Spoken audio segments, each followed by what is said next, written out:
네, 반갑습니다. 땅엽 윤사 342 도덕적 자율성과 책임성 및 시민의 소통과 유대 요 단원입니다. 요 단어는 근대 민주주의, 자유민주주의 넘어서서 대의민주주의라고 표현되는 현대 민주주의의 특징과 한계 그리고 그에 대한 대안 또한 시민 불복종 요까지 알아보는 시간입니다. 오케이. 제목부터 살펴보면 일단은 여기 있죠. 대의민주주의 그 다음은 대의민주주의의 어떤 특징이라고 보시는 엘리트 민주주의 그 다음 그거에 대한 한계에 대한 대안으로서 참여민주주의 그리고 두 번째 대안인 시민민주주의 그리고 민주시민의 자세 아주 도덕스러운 내용이죠. 그리고 시민불복종 이렇게 내용이 전개됩니다. 자 그러면 처음부터 봅시다. 처음에는 우리 대의민주주의죠. 현대 민주주의의 패턴이 그리고 그 규범적 특징이 이렇게 전개됩니다. 대의민주주의, 엘리트 민주주의, 그 다음에 참여민주주의, 또한 마지막 시민민주주의인데 대의민주주의죠. 대의민주주의는 이건 간접민주주의라고 볼 수 있습니다. 즉 직접 민주주의가 아닌 거죠. 그 초기 고대 아테네 때는 직접 민주주의를 했던 거 기억이 납니까? 그런데 여기 나와 있는 대의민주주의는 얘는 간접이죠.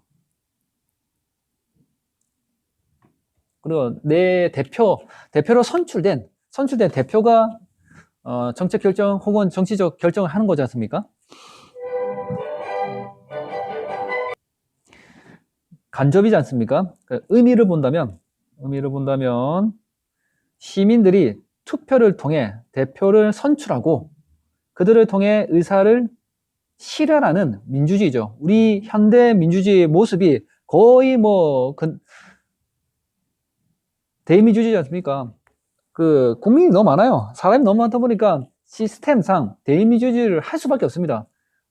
대한민국이 5천만 명이고 성인이 한 3천만이 넘는데 이 사람은 어떻게 직접 민주주의를 할 수 있겠습니까? 못하죠. 그래서 대의민주주의를 할 수밖에 없습니다. 한계. 대표자가 다수의 의사를 온전하게 대표하기 어렵죠. 우리 지역구 선출하는 국회의원은 있죠. 그 사람이 우리 지역구의 의사를 온전히 전달할까요? 좀 힘든 부분이 있죠. 시민과의 약속을 지키는데 태만할 수도 있다는 그런 한계가 있습니다. 이 한계가 뭐냐면 엘리트 민주주의의 모습이라 볼 수 있는 거죠. 엘리트 민주주의. 근데가 있고 현대의 대의민주주의의 어떤 단점 혹은 특징을 엘리트 민주주의라고 볼 수 있습니다. 이게 대의민주주의의 특징 혹은 한계를 다 갖고 있는 거죠. 뭐냐면 엘리트 민주주의는 말 그대로 투표로 선출된 능숙하고 창의적인 엘리트들에 의해서 정치가 이루어지는 겁니다. 정치활동 혹은 결정활동. 뭐냐면 그래서 이 인민들보다는 정치가인 거죠. 전문적인 정치가가 훨씬 더 중요하다는 겁니다. 인민들의 의사보다는. 단점은 시민들의 정치적 소외감. 나 뭐 쩔인가? 내 의사랑 아무 상관이 없네? 그러다 보니까 냉소지. 그냥 비웃는 거죠. 아유, 뭐, 저마다 지끼리 논다. 뭐, 알아서 해라. 뭐, 이렇게 무관심한 것. 냉소주의. 그리고 소수의 의견. 나는 여기다가 좀 복지관을 만들었으면 좋겠는데, 이 소수 의견이 배제된다는 등의 어떤 문제점이 도출되는 겁니다. 왜냐하면 소수의 엘리트들에 의해서, 선출된 엘리트들에 의해서 정치 의사 결정이 결정되다 보니까 피드백 환류가 안 되는 거죠. 사회 통합이 저해된다.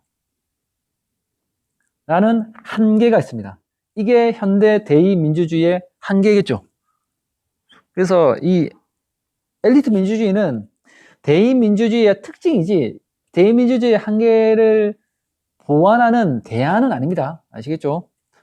슌페터라는 사람의 엘리트 민주주의 얘기하는데 이 사람은 엘리트 민주주의를 지지합니다. 엘리트 민주주의로 더 나아가야 된다고. 자본주의적 성격이 강하죠. 엘리트 민주주의는. 왜냐하면 대중의 승인을 얻고자 엘리트가 경쟁하는 겁니다. 자본주의처럼 경쟁하는 것. 다 득표자가 이기는 거지 않습니까? 경쟁하는 제도적 장치로 보는 거죠. 이 정치는 엘리트에게 맡게 된다. 시민의 역할을 지도자를 선출하는 투표자의 역할에 한정해야 된다. 무시하는 겁니다. 기분 나쁘죠. 왜냐하면 시민은 좀 못하다는 거죠.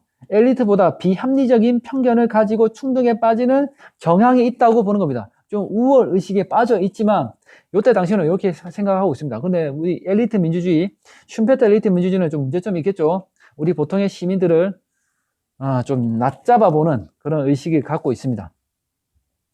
현대는 이렇게 해서는 안 되겠죠. 자, 그에 대한 대안, 대의민주주의가 지니는 엘리트 민주주의의 어떤 부작용의 어떤 모습을 가지고 있는 그것에 대한 대안으로 제시되는 첫 번째가 참여민주주의죠. 참여민주주의. 참여 좀 해라는 겁니다. 쉽게 말하면. 이 참여민주주의라고 해서 꼭 정치 활동만 되는 게 아닙니다. 정치 활동 and 플러스입니다. 그러면 정치 활동, 뭐 의회라든지 기초단체라든지 그러한 것만 얘기하는 게 아닙니다. 대의민주주의 한계를 시민의 적극적 참여인데 이 참여의 영역이 자문위원회, 공청회,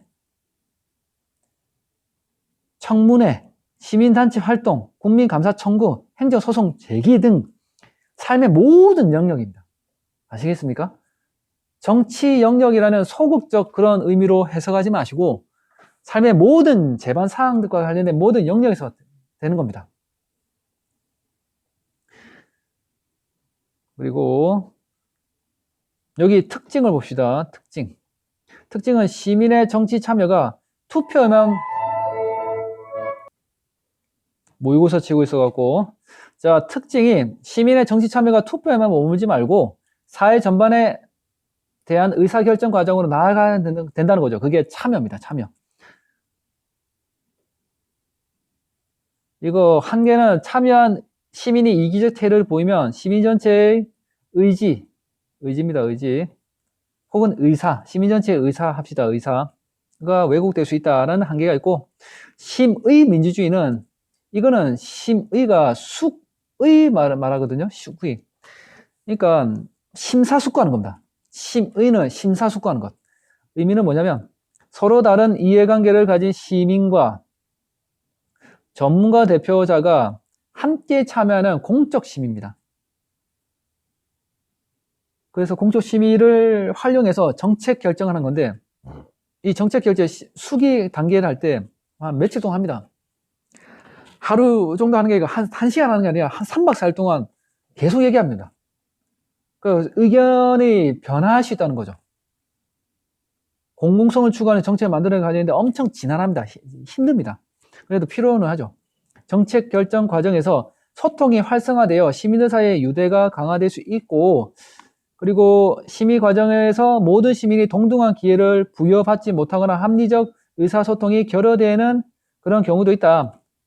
뭐 전문가 의견에 밀릴 수도 있지 않습니까?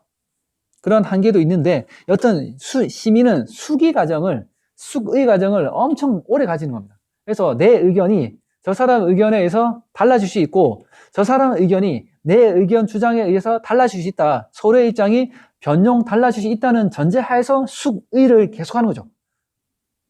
그러면 언어에 합의된 의사결정이 나온다는 겁니다. 좀 빡셉니다.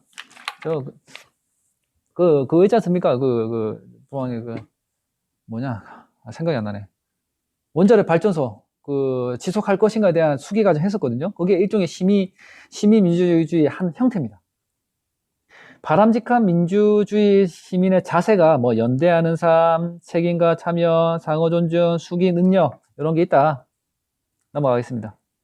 시민 불복종의 정당화 가능성과 한계가 있는데, 요거는 생존 시간에도 했었는데, 시민 불복종의 의미는 정의롭지 못한 법이나 정책을 변화시킬 목적입니다.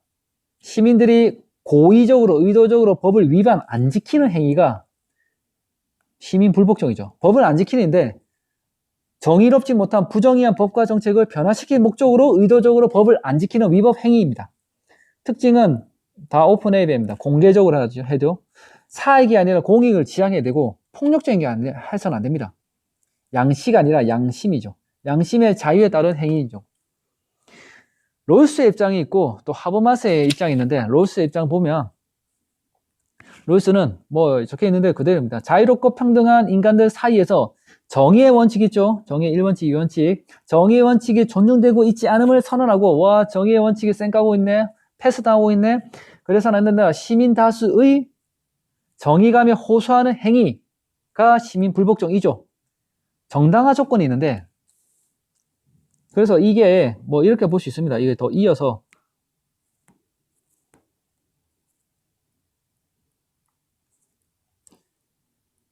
정상적인 민주적 절차가 실패할 때 시도할 수 있는 최후의 방법이죠. 이게 롤스가 말하는 시민불복종인데, 뭐 정당화 조건 뭐 크게 세 가지가 있습니다. 부정의한 게 있어야 된다. 그리고 침해가 확실히 받아야 된다. 저항권, 타인에 대한 저항권도 인정해야 된다. 즉 부정의 존재는 법에 상당한 부정의가 존재해야 된다. 또 그러한 부정에 대한 시정이 고의로 누락 거부돼야 된다. 침해 여부도 정의에 반하는 실질적이고 명확한 침해가 있어야 되고, 저항권 인정도 타인도 같은 정도로 부정의 상태에 있을 때 유사한 방식으로 저항할 수 있는 권리가 인정돼야 된다는 거죠. 그러니까 내가 이렇게 들고 일어나는 것이 타인도 그런 유사한 상황일 때도 타인도 들고 저항할 수 있는, 들고 일어서는 걸 인정할 때 그게 정당화 된다는 거죠. 그러니까 니 말고 남도 그런 상황 때 들고 일어날 거냐? 그럼 물어본다는 거죠. 하버마스의 시민불복종은 롤스가 말하는 정의의 원칙과 같은 실질적인 도덕 원칙에 근거하는 것이 아니라 의사소통적 합리성이라는 형식적인 도덕 원칙에 따라서 시민불복종을 정당화하는 겁니다. 알겠죠? 실질적인 도덕 원칙에 근거하는 것이 아니고 아주 형식적인 의사소통적 합리성과 같은 형식적 도덕 원칙에 따라서 하는 건데, 이 정당화 조건은 오류 소지가 있는 법이나 에러가 있는 법이나 정책은 의사소통 과정에서 교정돼야 되는데, 그 교정되기 위해서는 시민불복종을 활용해야 되는 거죠. 안 지키겠다. 시민불복종은 오류를 교정할 기회를 제공한다. 뭐 이런 맥락에서 시민불복종이 정당화될 수 있다. 이런 얘기하는 겁니다. 중요한 얘기 하나 빠뜨렸는데 처음으로 돌아가겠습니다. 요 대의민주주의에 대해서 한계를 얘기할 때 대의민주주의 한계를 보면 요거가 관련해서 교과서 189쪽에 보면 189쪽 루소가 이런 말 합니다. 대의민주주의의 한계를 지적하면서 루소가 주권은 양도될 수 없다는 것과 같은 이유에서 대변될 수도 없다. 대의원은 국민의 대표자다 아니며 그렇게 될 수도 없다. 영국 국민은 자유롭다고 생각한다. 그러나 그들은 크게 착각하고 있다. 그들이 자유로운 것은 오직 의회의 대의원을 선출할 때뿐이며 일단 선출이 끝나면 그들은 노예가 되고 존재하지 않게 된다. 루소의 사회계약론. 멋지지 않습니까? 투표하게 되면 투표할 그 당시로만 뭔가 자유로운데 투표하게 되면 그때부터 바로 노예가 된다는 거죠. 대의민주주의가 자신의 시민의 의사를 제대로 전달하지 못한다는 그 한계를 맹점을 그대로 간파하고 있는 겁니다. 현대에도 그 말을, 루소의 이 말이 회자되고 있을 정도인데 참 잘 지목한 것 같습니다. 그래서 이런 대의민주주의 한계를 극복하기 위해서 참여민주주의, 그리고 시민민주주의, 그리고 대의민주주의의 어떤 한계라고 볼 수 있는 엘리트 민주주의까지, 또한 마지막에 시민불복종까지 살펴보는 시간을 가졌습니다. 오늘은 여기까지 하겠습니다. 감사합니다. 뿅.